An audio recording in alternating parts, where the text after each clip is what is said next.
Carlos Nelson with the Kansas City Business Association.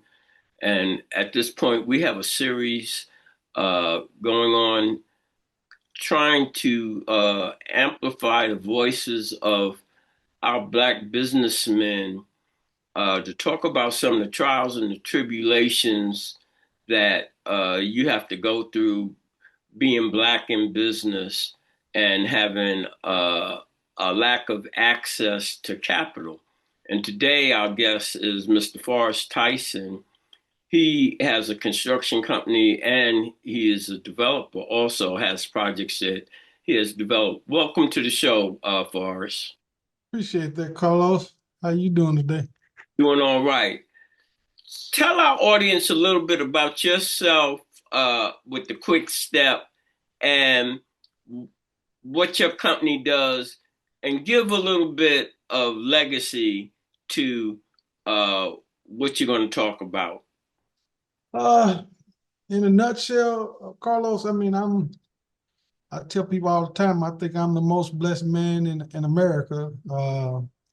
Given my background, I am second generation construction. I owe my life and my livelihood to my dad and his seven brothers who started construction here in Kansas City in the early 50s. So as a second generation construction guy, I grew up around it. They taught us every trade there was. You couldn't just hone your skills on one thing. They taught us everything.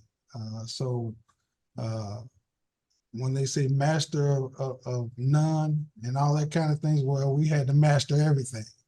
And my dad's philosophy about that was you'll never be without a job if you know every aspect of it.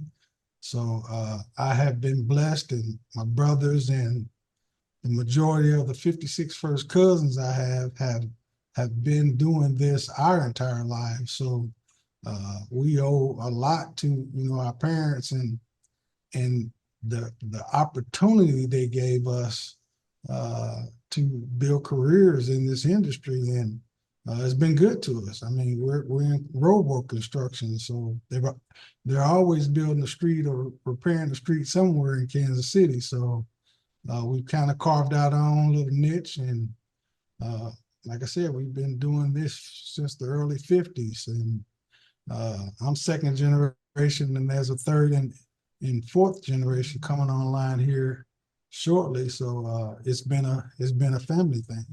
I can attest to that because when I was in that industry, construction industry, I was somewhat, when I started out in the same industry as your family, I did flat work, but your family put, I would say, a good portion of the sidewalks and things in all of Kansas City, not just in the hood. And I was in construction in the '80s, and uh, your Uncle Tyson was one of the only Black electricians that could even pull a permit. My Uncle Dallas. Right. And your dad and that crew, they I never really seen your dad without being on top of that damn backhoe. See him. There was a joke we were gonna bury him in it, and With the backhoe, yeah, yep. because uh, he was a very hard worker. It was a different deal. And what I would like to say to our audience about this series, the individual businesses that we are highlighting on this, the whole thing is to talk about how difficult it is to be in business. And I I I I don't know. I can't name four contractors companies that do somewhat what you do that have been around since the '50s that are Black. And when I was in construction, you had a lot of Black contractors out here, but not anymore. You might can elaborate on that. Are there, because I haven't paid attention, are there any second, third generation Black contractors out here in Kansas City? Not that I know of. Well, and I mean, I haven't Yeah, been well, that's exposed what I'm to it, saying. All we can talk about is what we know. right? But Somebody else might say they got 1 million, but I want to see them. right.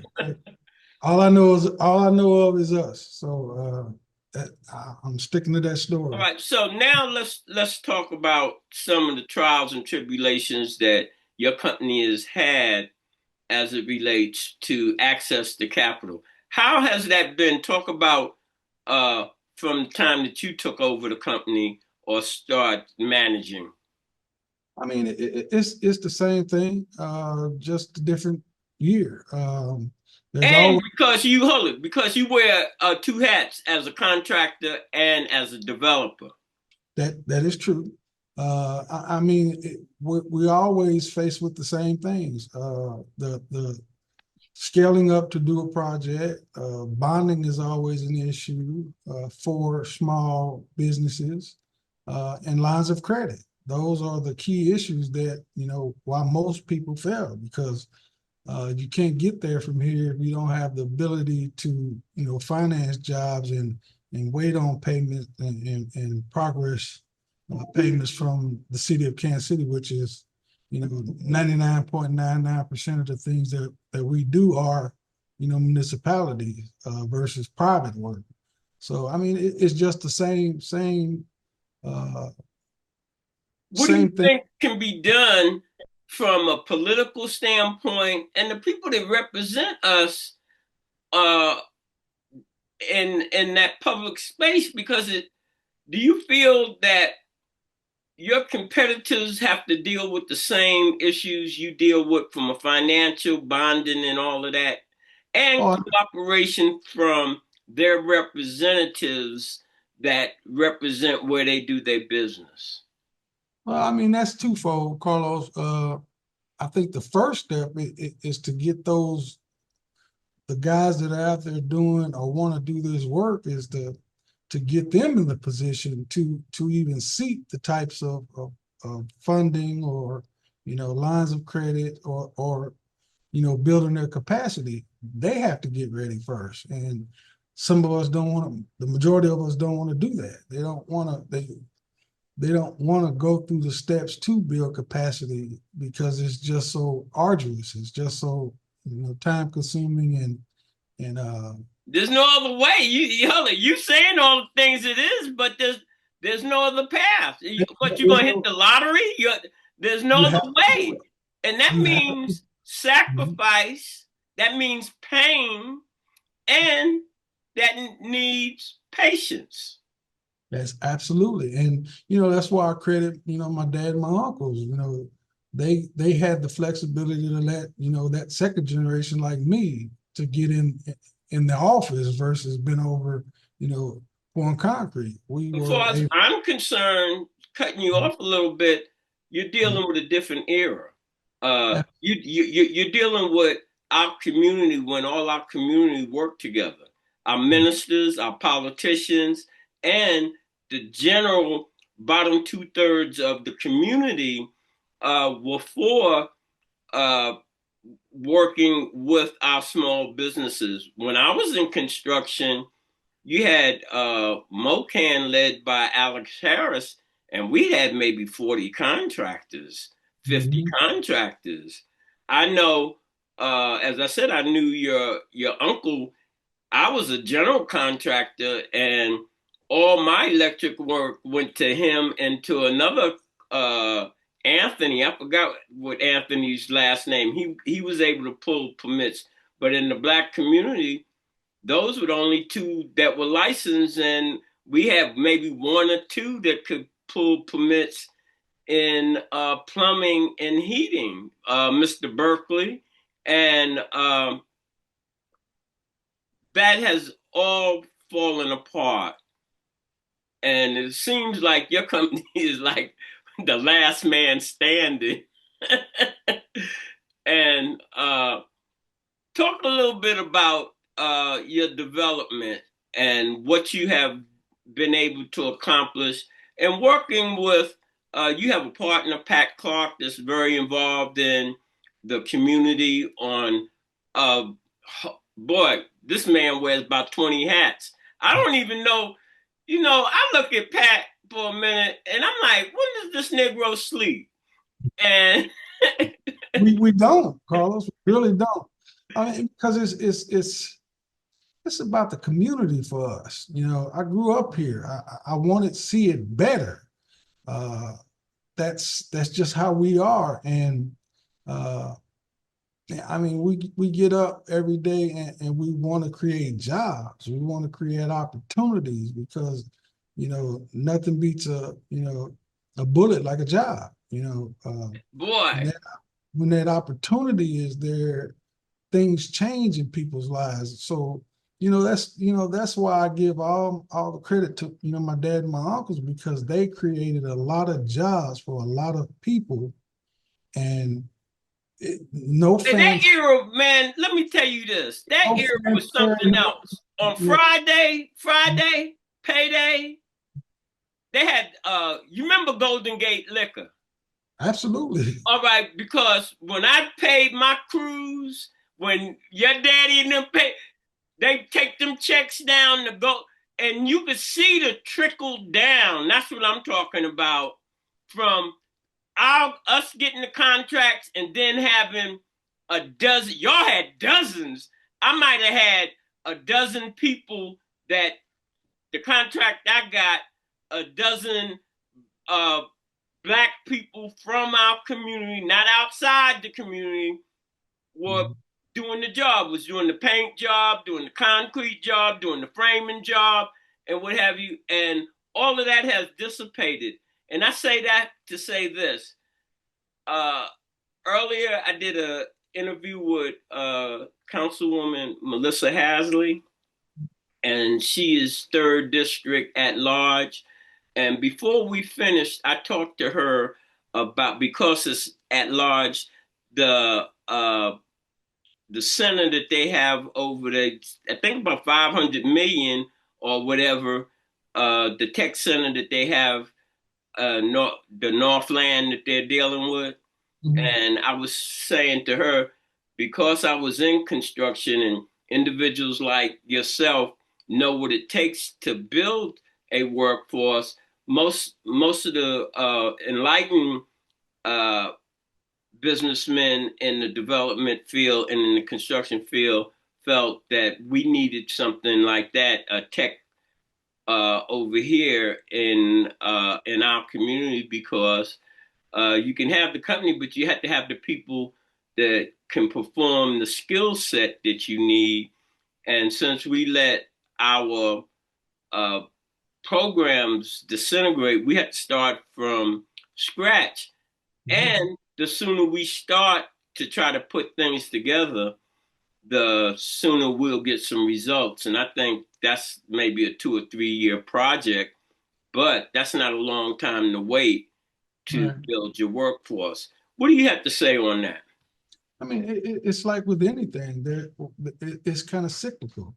When you have big projects like that, we like to be on them, but they're really not our niche because of the politic of it. The unions get involved and prevailing wage gets involved, and everybody wants to, you know, spend your money and tell you how to spend your money. But uh, the growth, it's I can't think of the term I'm trying to find here, but the growth is needed. But again, we got to be ready for it. And if we're not prepared for it, we don't benefit from it. So, Talk about the latest project.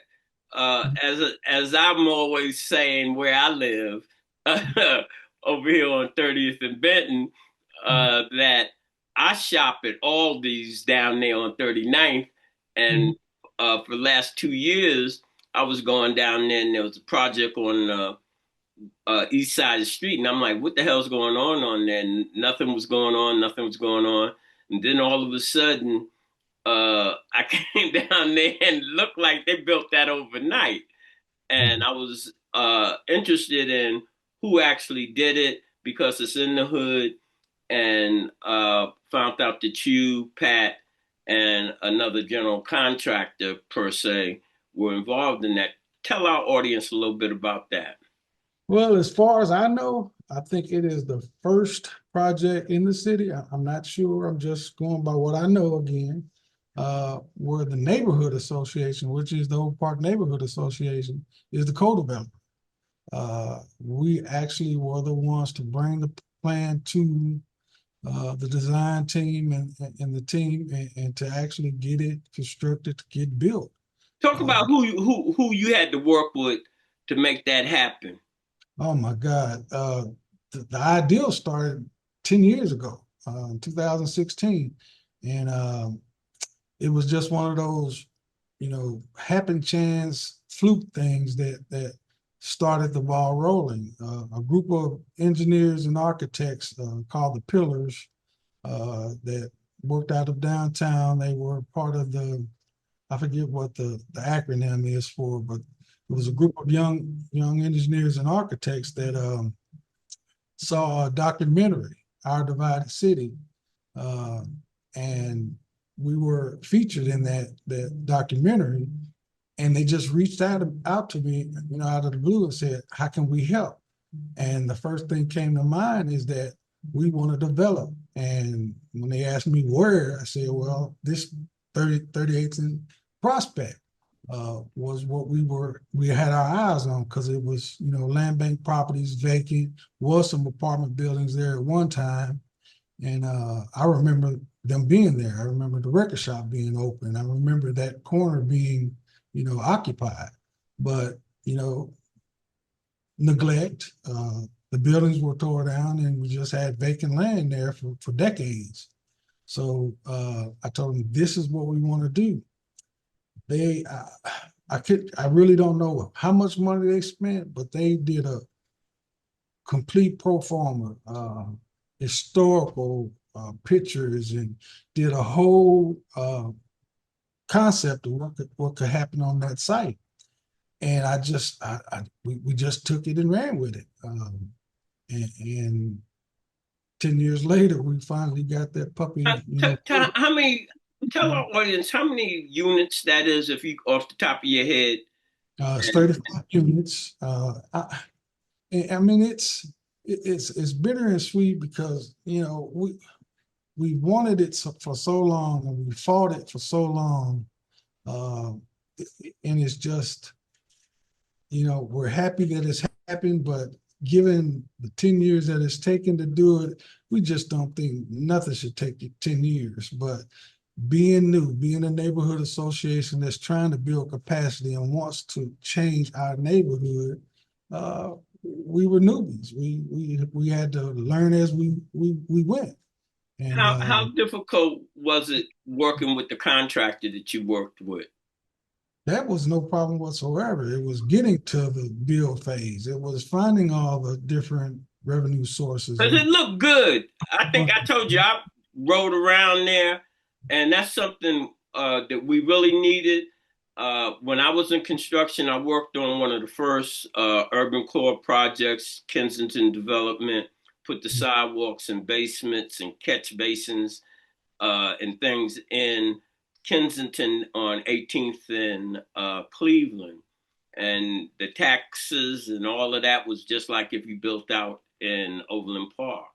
And from that, and this is what I'm trying to say. From that, then because we were able to get that done, then you had 63rd Street, uh, that development, and now to see what you're doing, hopefully, and this is what I was talking about on the labor side.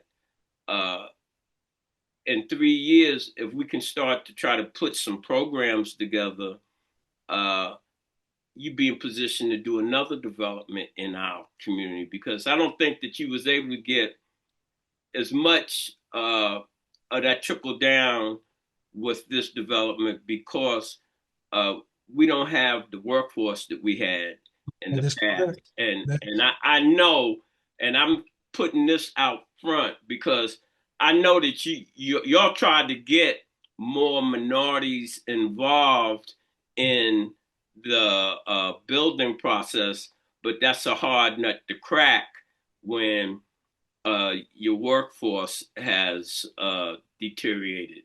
But And it goes back to what I was saying about being ready. I mean, you had to be bonded. You had to have the, enough bonding. But we're going to get there. But it's just going to take us as a collective to get there. We haven't really learned how to work together yet. can you We talk about that? Uh, put a few more words to working together because, as I said, I had the uh, councilwoman on for the third district at large. And one of the main things that I really liked about her conversation, she was able to build coalitions. Mhm. And that's what it takes to move the needle forward. And Well, I, I I I think we just got lucky because any other co-developer that we had or the project team in general would have gave up in the first year or two. But we fought and fought and fought, because they believed in the vision. They wanted to see it happen. So they stuck with us. And we got to the finish. did you have anything to do when the organization built the basketball courts Um, over there in right off of Prospect? And another thing I will give you some propers, y'all kept your company right where it started fundamentally. Uh right there in our neighborhoods. And I had to commend you for that because I seen the whole turnaround in that area where y'all are located. and that's one of those visions of my dad. He wanted us to have this corner. And, I lost him back in, 2024. And, that was the one thing that he preached to us the most was you got to keep this corner, son. You can't go.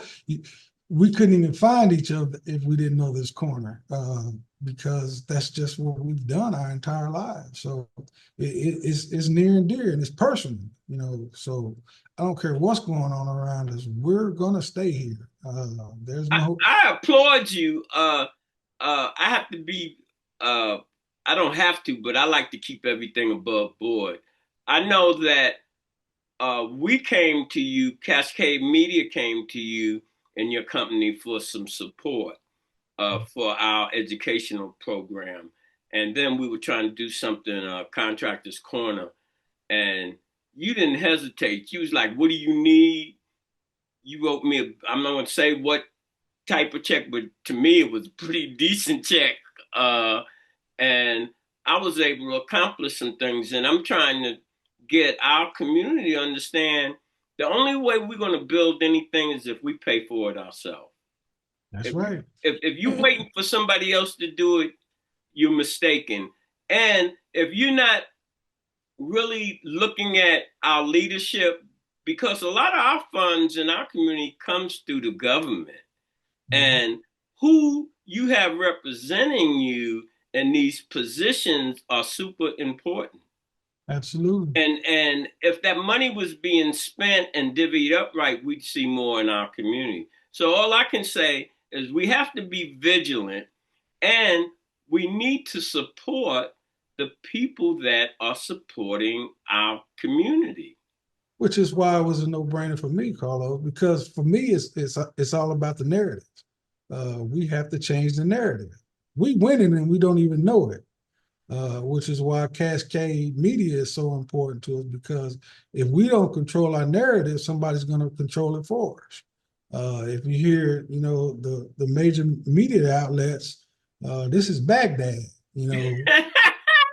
We have problems. We have internal problems, but it ain't Baghdad. Like I said, we're winning and we don't know it because nobody's telling our story. Nobody is showing the work that people, the boots on the ground, are actually doing every single day.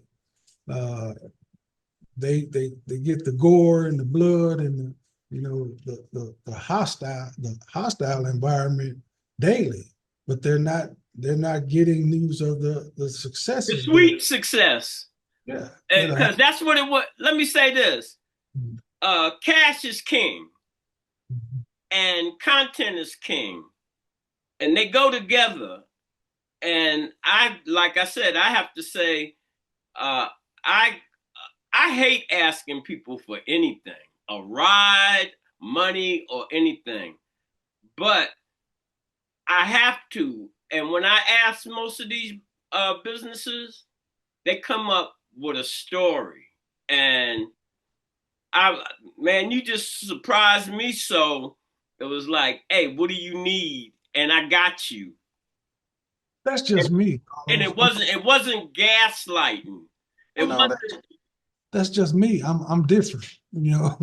And again, I have to point to my dad, my uncles. You know, I don't know if you've ever heard the story. I got mines. You go get yours. Well, my family, my entire life is saying, I got mine. Let's go get yours.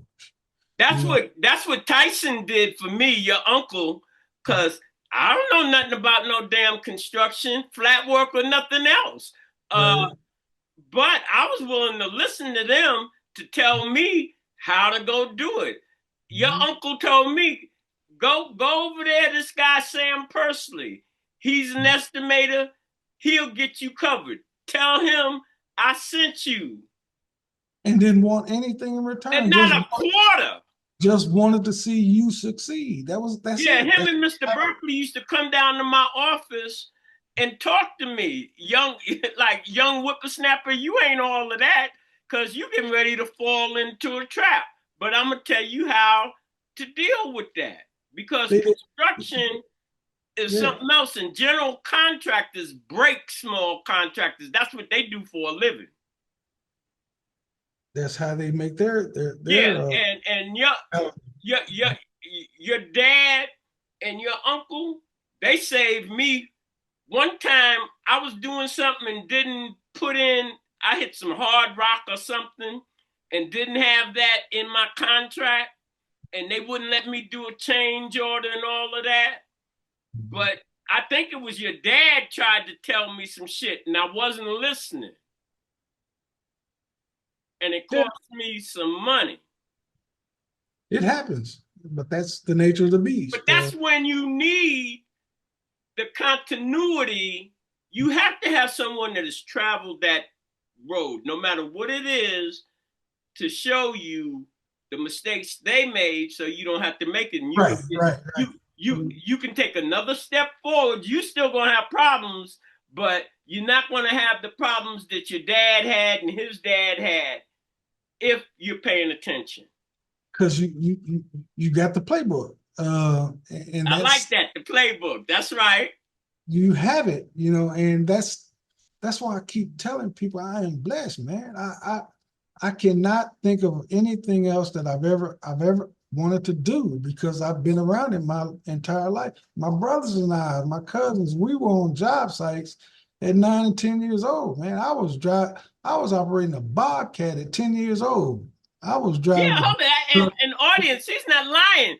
you His know, family would 12. bring kids up from Texas to do this work.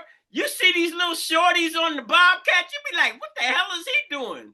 But where they come from, you be 6 years old on a big old tractor doing Yes, different things. my dad and my uncles literally converted farming into concrete construction. That's all they did. Only difference is they were getting paid big money to do concrete What would construction. you have to say to our audience in closing? Mhm. Oh my God, guys, wake up! I mean, like I said, we winning and we just don't know it. And to be brutally honest, we got to start. We've got to start taking accountability for what's happening in our neighborhoods. We've got to start understanding that nothing's going to change. Nobody's going to knock on the door and say, hey, here's $100 million, go do something. We've got to knock on those doors. We've got to pool our sources and resources and our money and our commitment and our passions to revitalize where we live and where we play and where we pray. So nobody's going to do it for us, you know, and that's why, you know, the Black Wall Streets that we've had in the past was so successful is because everything was self-contained. everything they did was self-contained, from the grocery stores to banking. Everything was self-contained. Nobody came into those neighborhoods unless you was in the neighborhood, That's unless how you. it was when I moved into Sheridan Estates. That was in '78. It was all black neighborhood. I seen any white people in the neighborhood, I knew that they would come and do work for us. What I want you to do, also in closing, give a message to the youth that don't want to go to college, and let them know what they can do in these other fields and the type of money that's available. There is so much money out there. I mean, we're looking for, experienced help. I could probably, between, my brothers and cousins and the guys that are still doing this work, we could probably hire 100 guys right now if they knew how to do this work.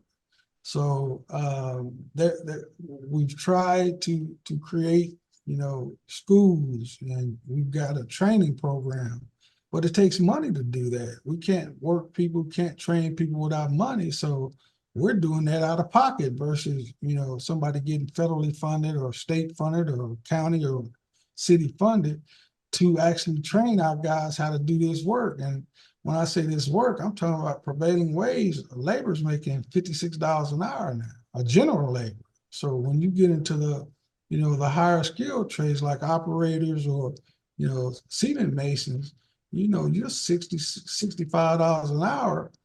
And we have to create the opportunity for our guys to get the experience to do the work. And we can't do it ourselves because, we got, like I said, I got 56 first cousins and 90% of us are doing this work. So in order for us to do what we do best and scale up, we've got to be able to train people, and we can't do it on, just doing the city projects. Osmosis. We have to have good political support. Our churches and our social organizations have to Absolutely. come together. And I don't know how many times I have to talk about this. And me being brutally honest, you can't come together to me without Cascade Media Group, because we have the digital platform that can allow us to come together at a moment's notice. Like I said, Carlos, that's why when you asked and I said, what do you need? For me, it's all about the messaging. It's all about, the narrative. And if we don't change it, nobody will. People just gonna. There you go. That's Dr. Marge. You got to be the change you want to see. You can't wait on other people to do it. And I think Absolutely. that's perfect to end this conversation on. And as we always close, when you invest in your community, you're really just investing in yourself. Good day. This is brought to you by Kansas City Business Association, working to improve our community.